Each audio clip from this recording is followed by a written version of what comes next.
Video کو like کر کے ثواب کی نیت سے آگے شیئر ضرور کر دینا۔ سید مخزومی رحمت اللہ علیہ وہ خود سید نہیں ہے، غوث پاک جس کے ہاتھ میں ہاتھ دیتے ہیں وہ خود سید نہیں ہے۔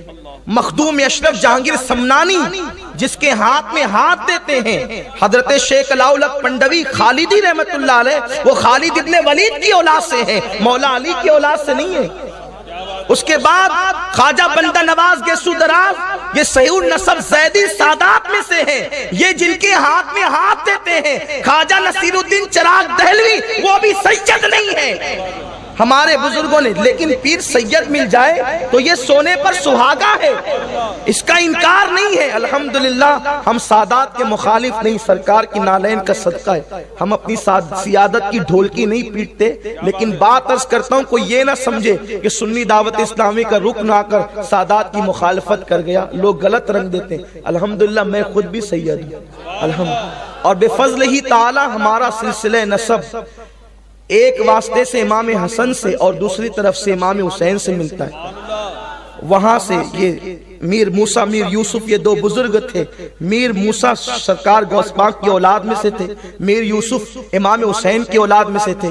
میر موسیٰ نے اپنی بیٹی میر یوسف کو دی اور وہی خاندان چلا، آج بھی مالیگاؤں میں موجود ہے۔ اورنگزیب رحمت اللہ علیہ نے میر یوسف کو اور میر موسیٰ کو وہاں کا قاضی القضا مقرر کیا تھا، جو آج تک ہمارے خاندان میں ہے۔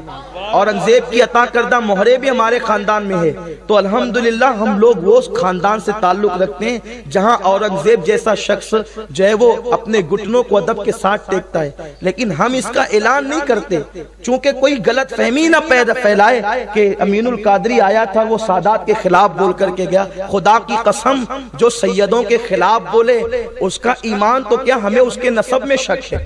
جو شریف النسب ہوگا وہ کبھی سادات کا سیدوں کا مخالف نہیں ہوگا۔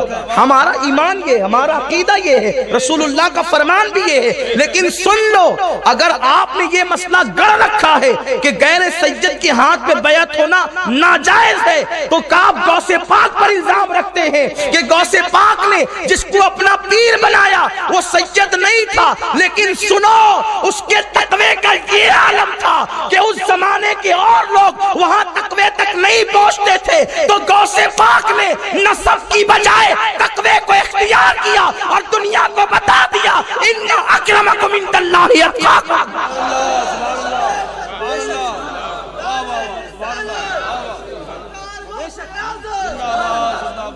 سیدنا مخدوم اشرف جہانگیر سمنانی جیسا سید، سرکار مخدوم پاک سادات نور بخشی، وہ ایک عظیم گھرانہ، اس کی تاریخ ہے، ایران کے تاجدار ہیں، لیکن خود اپنے خاندان میں بہت سارے مشائخ، لیکن پیر ڈھونڈتے ڈھونڈتے ہندوستان تک آتے ہیں اور اس کے ہاتھ میں ہاتھ دیتے ہیں جو سید نہیں ہوتا، حضرت خالد بن ولید کی اولاد میں سے ہوتا۔ تو اگر پیر سید مل جائے تو مقدر کی بات ہونا چاہیے، تلاش کریں۔ لیکن آپ نے یہ جو مسئلہ بیان کیا غلط بیان کیا، اس کی کوئی حقیقت نہیں ہے۔ میرے پیارے آقا علیہ السلام کے پیارے دیوانوں، اور خواجہ بندہ نواز گیسو دراز جیسا بزرگ پیر حضرت سید نصیر الدین چراغ دہلوی کی ارادت میں ہے، اور ارادت میں ہے تو پیر کے ہاتھ چومے، حالانکہ پیر غیر سید ہے، ہاتھ چومے ایک سید ہے۔ تو کہا کہ سید اگر اللہ کے لیے اور جھکتا تو اور بزرگی ملتی، تو ہاتھ کے بعد انہوں نے قدموں کو چوما، یعنی گھٹنوں کو چوما۔ کہا کہ اللہ کے لیے اور جھکتا تو اور بلندی ملتی، تو آپ نے پیر کے تلووں کو چوما۔ تو کہا کہ اور جھکتا اللہ کے لیے تو اور بلندی ملتی، تو پیر و مرشد گھوڑے پر سوار تھے، گھوڑے کی سم کو چوما۔ کسی نے تانا دیا یار سید ہو کرے غیر سید کے قدم چوم چوم۔ فرماتے ہیں نصیر حضرت بندہ نواز گیسو دراز رحمت اللہ تعالی علیہ، یہ جب میں نے ہاتھ چومے تھے تو عالم بالا منکشف ہوا ہے، پیر چومے اور اس طریقے سے جب میں سے نیچے نیچے جاتا رہا، حتیٰ کہ جب میں نے اپنے پیر کے گھوڑے کی سم چومی تو اللہ نے 18,000 عالم میرے سامنے منکشف فرما دیا۔ میرے پیارے آقا علیہ السلام کے پیارے دیوانوں، خواجہ حضرت نصیر الدین چراغ دہلوی رحمت اللہ علیہ حضرت محبوب الہی نظام الدین اولیاء کے خلیفہ ہیں، اور آپ کے جانشین ہے. اور یہ بات بھی بڑی عجیب ہے. اللہ اکبر. بات آئی تو عرض کر دوں کہ حضرت محبوب الہی غریب نواز کے تبرکات سرکار قطب الدین بختیار کاکی تک آئے.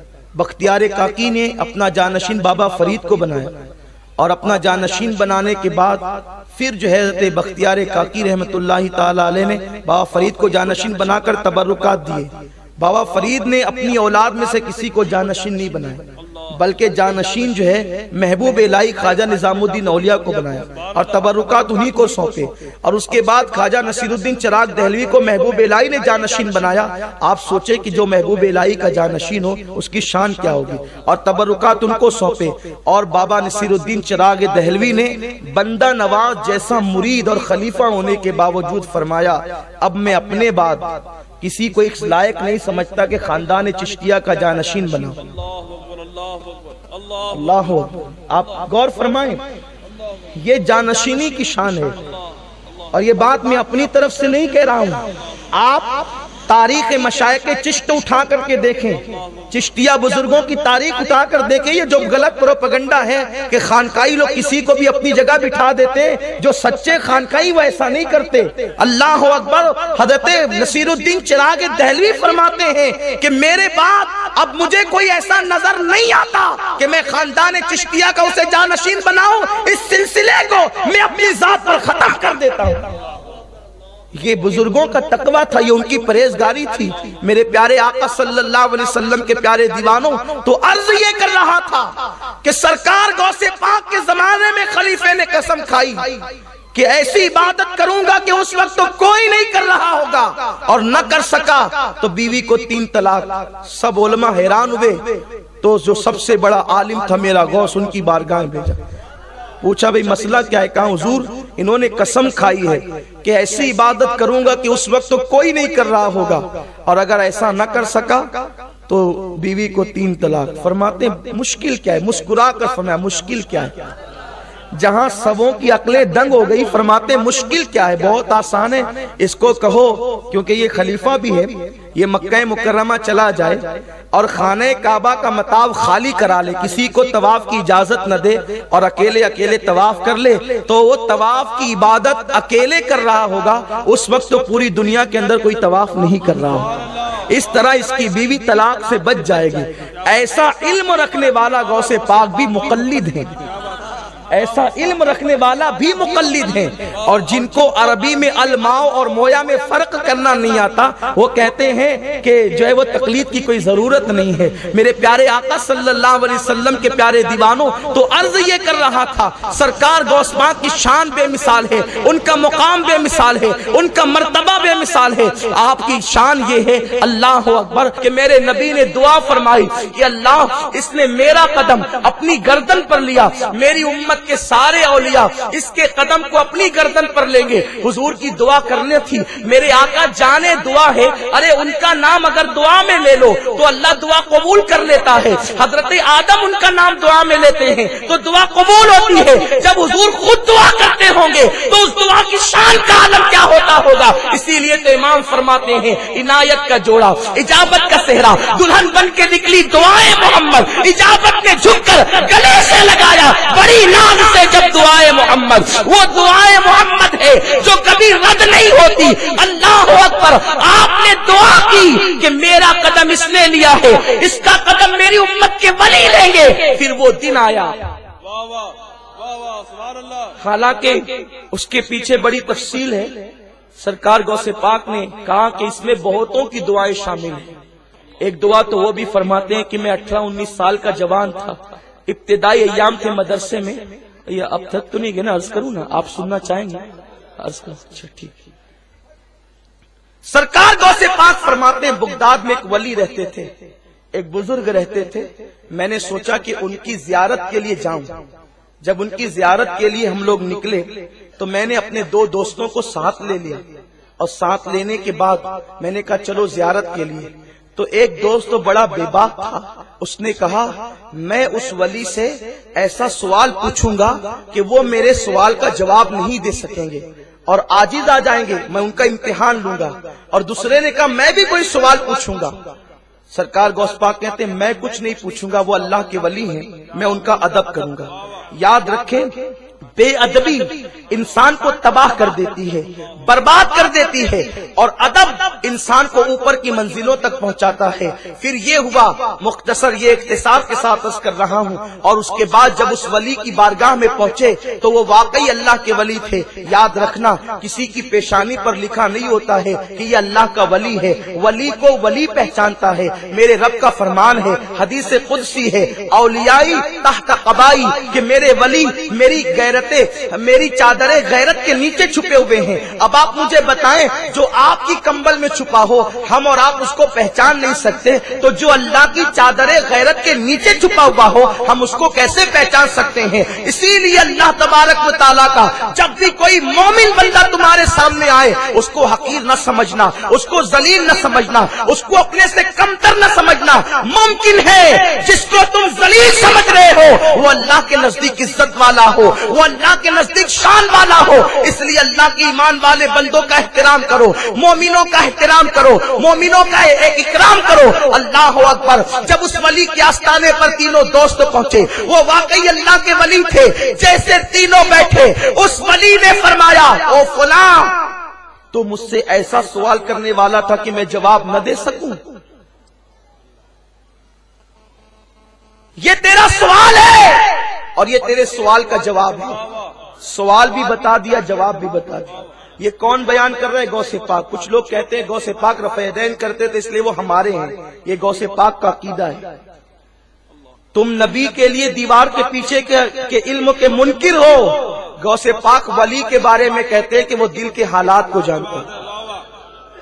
اگر حنبلی المسلک ہونے پر رفع یدین کی بنیاد پر غوث پاک تمہارے ہو گئے ہیں، اگر تم غوث پاک رضی اللہ تعالیٰ کو کسی طرح سے معاذ اللہ جو ہے وہ بدنام کرنے کے لیے اپنے حلقے میں لانے کی کوشش کر رہے ہو تو ہمارا اختلاف تو تم سے رفع یدین پر ہے ہی نہیں، یہ تو فروعی اختلاف ہے، نہ امین بالجہر پر ہے نہ رفع یدین پر ہے، ہمارا تمہارا اختلاف تو عقیدے پر ہے۔ اگر تم غوث پاک کو اپنا ثابت کرنا چاہتے ہو تو بتاؤ جو عقیدہ غوث پاک کا ہے اگر وہ تمہارا ہے تو ثابت کر دو۔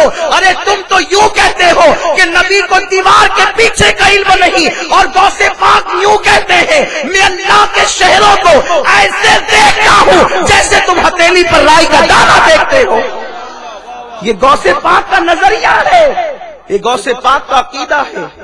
میرے پیارے آقا علیہ السلام کے پیارے دیوانوں، تو غوث پاک فرماتے میرے اس دوست کو اس ولی نے کہا کہ یہ تیرا سوال، یہ تیرے سوال کا جواب، لیکن تو نے بے ادبی کی، اس لیے سن لے تو مرے گا تو کافر ہو کر مرے گا۔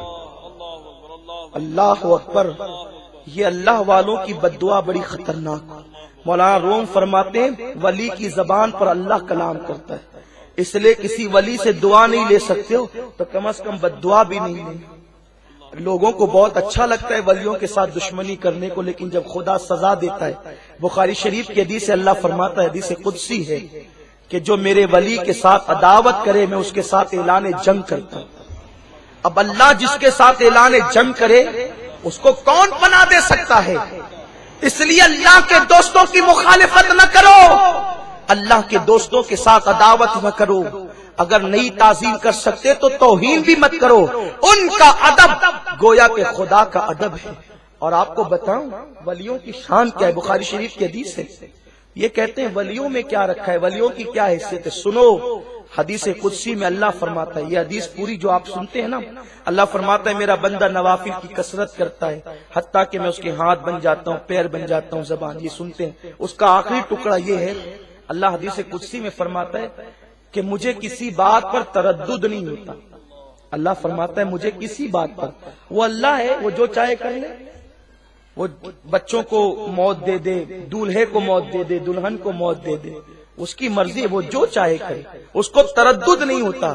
لیکن اللہ خود فرماتا ہے حدیث قدسی میں کوئی کام کرنے میں مجھے تردد نہیں ہوتا، ایک کام کرنے میں مجھے تردد ہوتا ہے۔ تردد کا مطلب اپنی زبان میں کہوں کروں کہ نہیں کروں، کرنا ہے یا نہیں کرنا، اس پر اللہ فرماتا ہے مجھے کسی کام پہ تردد نہیں، جو چاہتا ہوں کرتا ہوں۔ لیکن ایک کام ایسا، یہ بخاری شریف کی حدیث دے رہا ہوں، ایک کام ایسا ہے کہ جس کے کرنے میں اللہ فرماتا ہے مجھے تردد ہوتا ہے. کیا کام کرنے میں تردد ہوتا ہے؟ تردد نہیں، اللہ فرماتا ہے مجھے تردد ہوتا ہے. اللہ کیا کام کرنے میں تجھے تردد ہوتا ہے؟ فرماتا ہے جب میں اپنے کسی ولی کی موت کا فیصلہ کرتا ہوں تو مجھے تردد ہوتا ہے، کروں کہ نہیں کروں، یہ فیصلہ کروں کہ نہیں کروں. اللہ فرماتا ہے یہ ولی کی شان ہے، تم ولی کا انکار کرتے ہو. امام بخاری حدیث لائے ہیں کہ اللہ فرماتا ہے مجھے تردد ہوتا ہے. اے اللہ جب تجھے ولی کی موت کا فیصلہ کرتے ہوئے تردد ہوتا ہے تو کرتا کیا ہے؟ اللہ فرماتا ہے میں اپنے فرشتوں کو اس ولی کے پاس بھیجتا ہوں. اس کو قرآن یوں کہتا ہے ان الذین قالوا ربنا اللہ ثم استقاموا تتنزل علیہم الملائکہ الا تخافوا ولا تحزنوا. ویڈیو اگر اچھا لگا ہو تو لائک کر کے آگے شیئر ضرور کر دینا. اللہ حافظ.